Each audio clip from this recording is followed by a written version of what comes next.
Hi, it's Dwyer, gamblersadvisory.com, dwyervip.com. Remember, the opinion you should follow should be your own. Just consider this video to be a second opinion from a complete stranger online. Now, YouTube, according to data, tells me that my videos get around a bit, right? Travel to a few countries.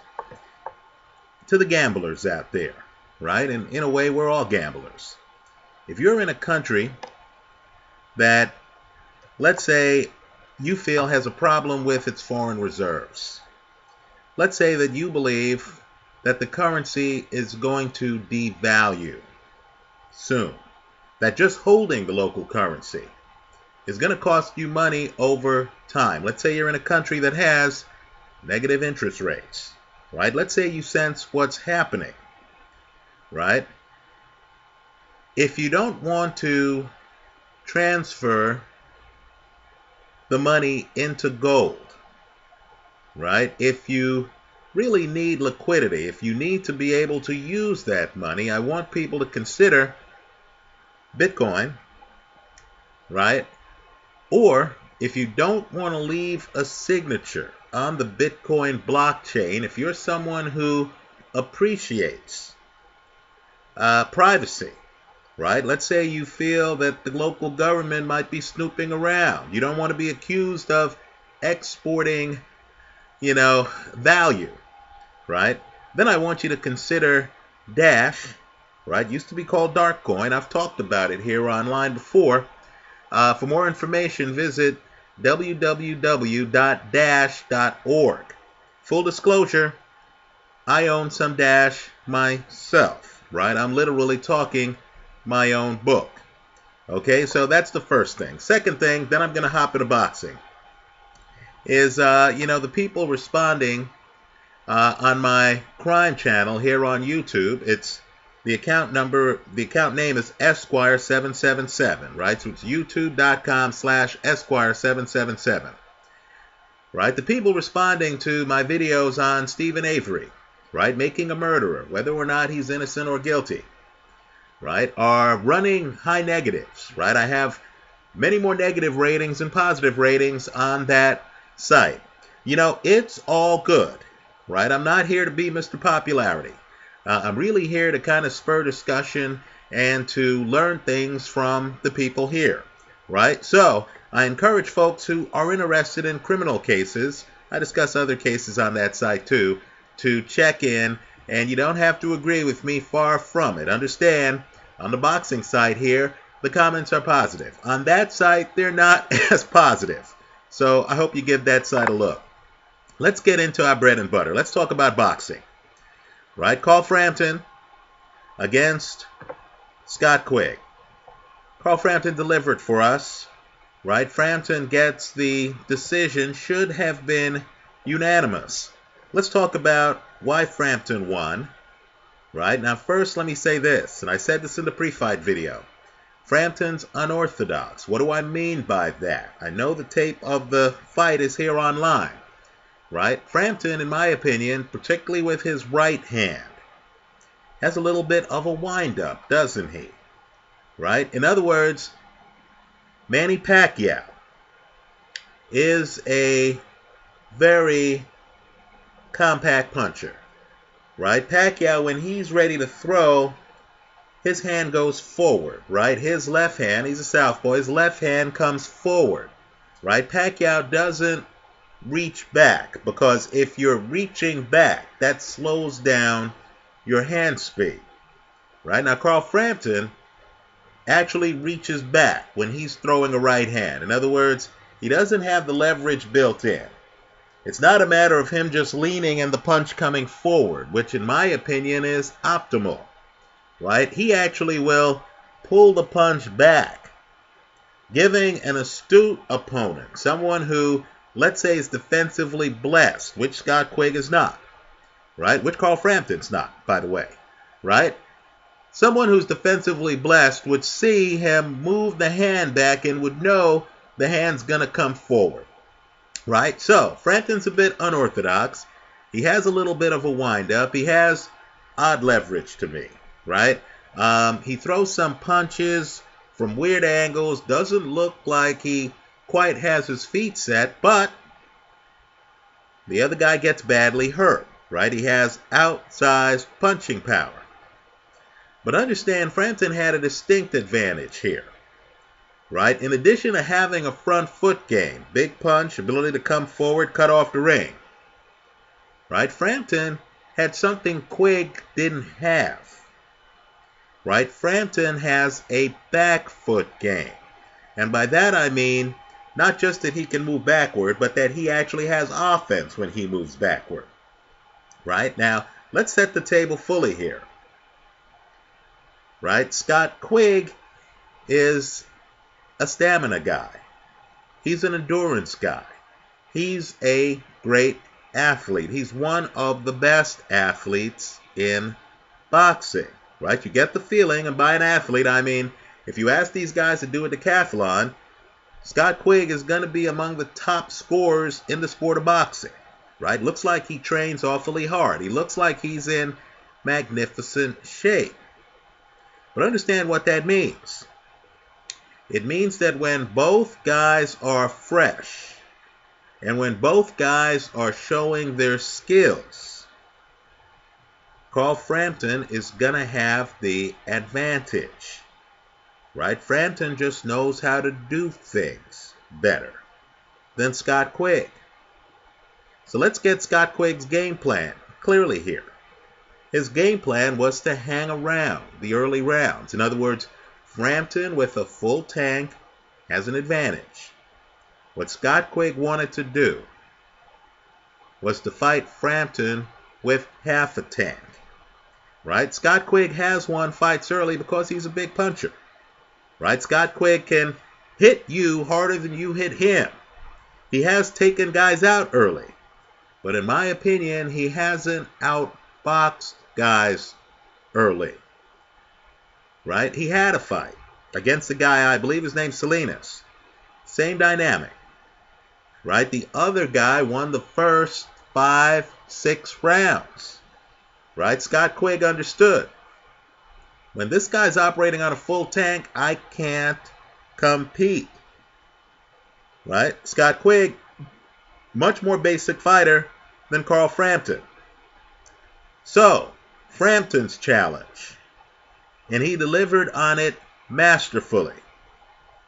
Frampton's challenge was to win the early rounds, take what's given to him, right? Scott Quigg is just trying to survive the early rounds, push the fight to the second half of the fight, have Frampton on half a tank.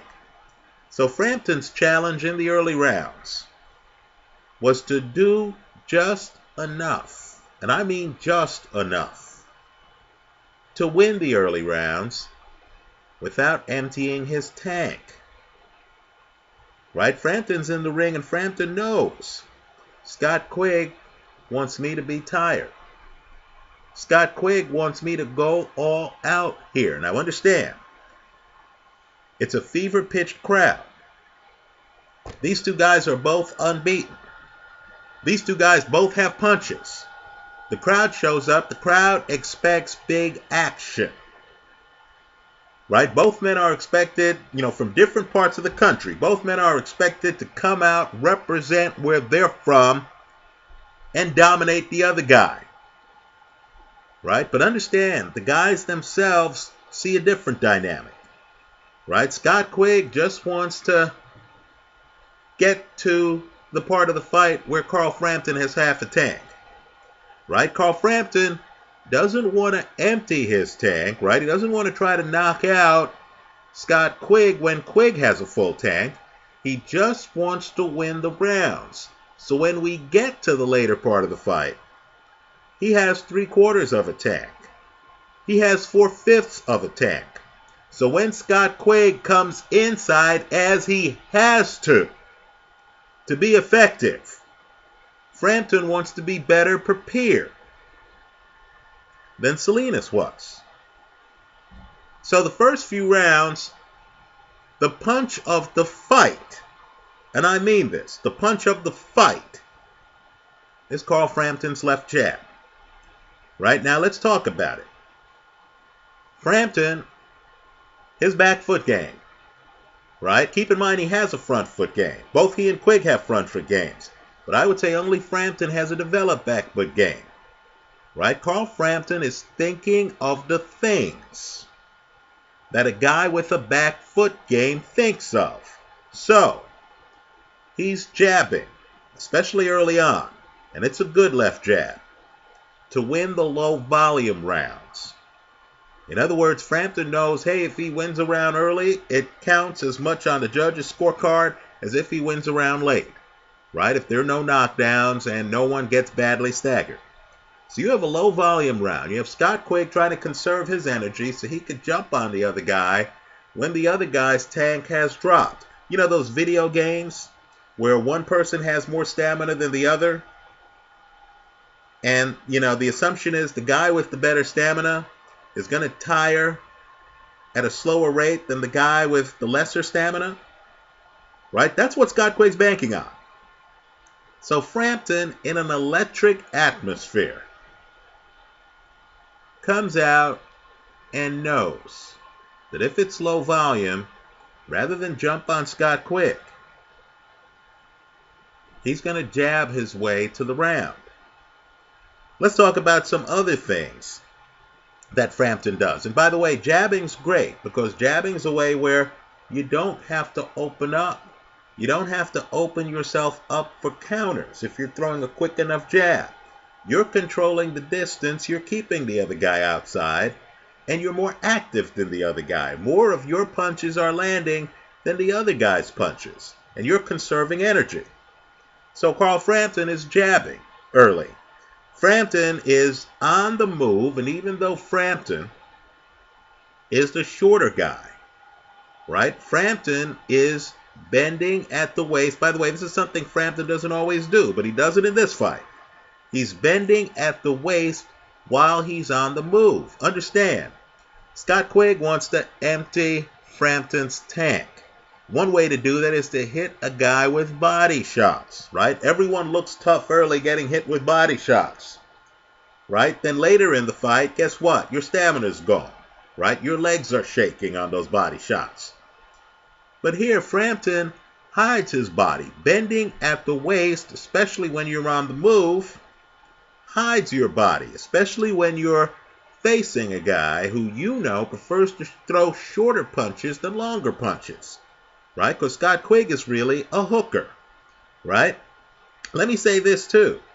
Another move Frampton does, because he knows Scott Quigg can't operate well from distance. Right? Frampton moves before. Right? Quigg can punch several times in this fight. Right? Frampton's outside. He moves before Quigg can punch, forcing Quigg to reset. Because Frampton, in my opinion, knows that he's quicker than Quigg. Right? In other words, Quigg's punches might look the same speed or even faster, but they're pre-programmed, right? Frampton is adaptive, reactive.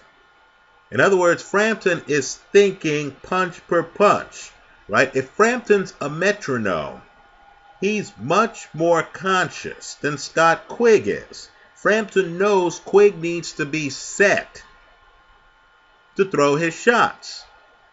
So many times, Frampton, without throwing a punch, just moves, right? So Quigg, of course, is ready to throw, has to reset. Ready to throw, has to reset. Frampton's reaction time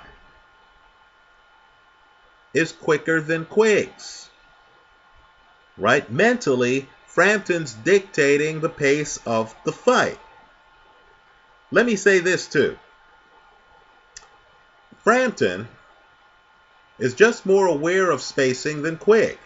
So Frampton's able to do things, especially later in the fight, like be up against the ropes, right? And he's defensive up on the ropes.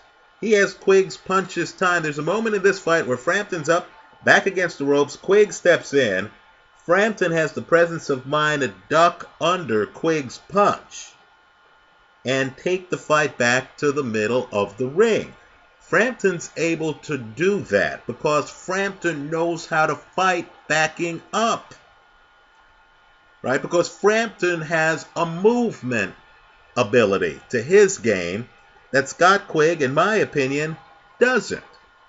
Another Frampton move I'm noticing, right? And this is what guys with back foot games, we use the phrase back foot game here on this site. This is what guys with back foot games think of. Frampton knows how to hit you, then move. Right? You didn't see Scott Quigg doing that. Right? Scott Quigg is really a blitzkrieg type guy, isn't he? Right? Scott Quigg isn't fluid, where he's alternating front foot, back foot, movement, defense. That's Carl Frampton. Scott Quigg is more outside. Now he's inside and he's offensive with two hands. He's throwing big punches. Then he backs away again. Right? That's not a back foot game. A back foot game is Frampton. Right? Frampton, shooting a jab, keeping you outside, then moving. Right? Scott Quigg, a little bit perplexed. He doesn't know where the pocket is. Right? Because Frampton's moving. Scott Quigg wants to jump in the pocket, but Frampton has a moving pocket. Right? Kind of like Cam Newton. Right? In the NFL. Right? Let me say this too. Again, this is what guys with back foot games think of. Frampton's outside. He knows Quigg wants to be inside.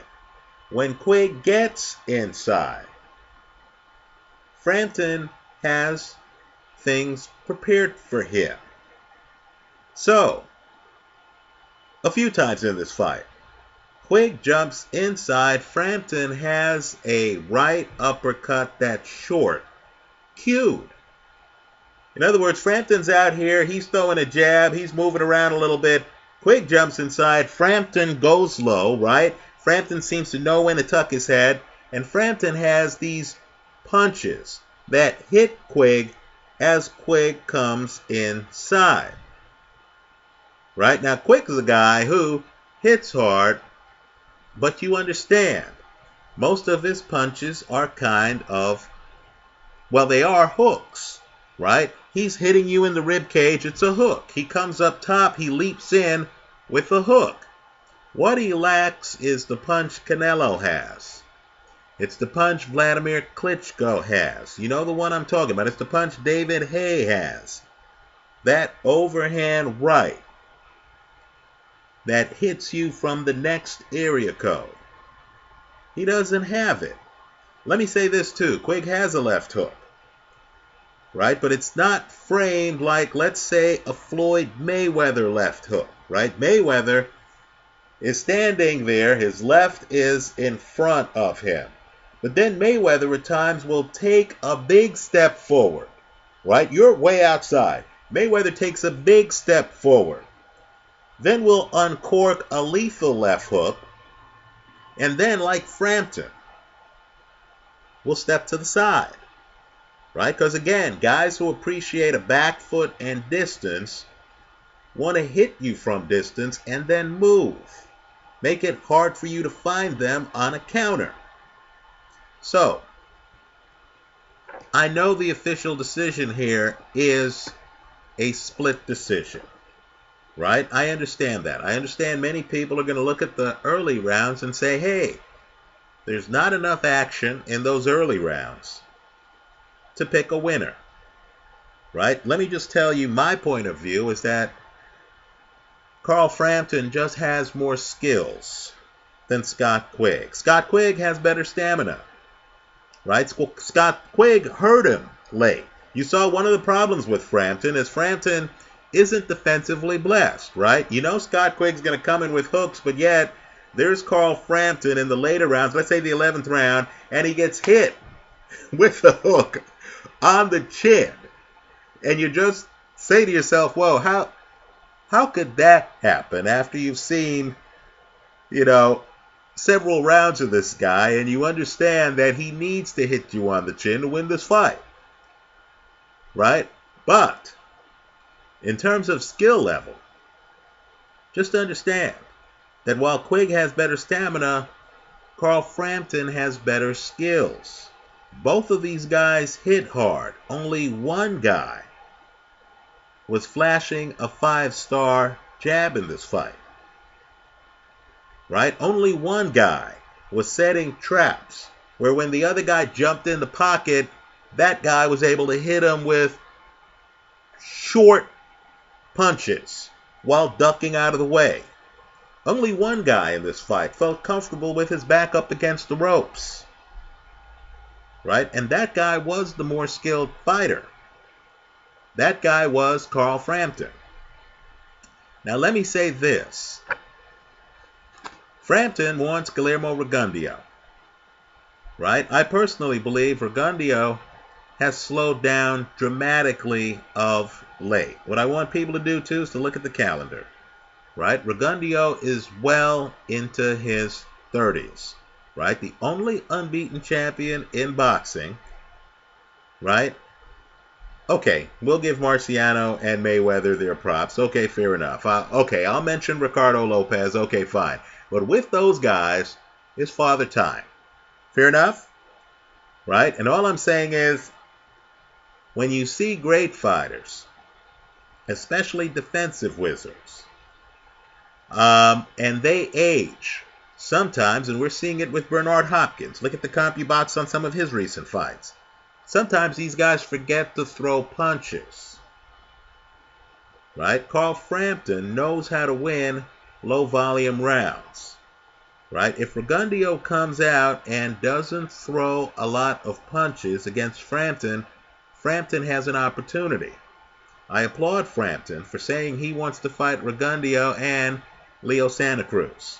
Right? Frampton's a guy who understands that your window on the world stage as a boxer is a short one.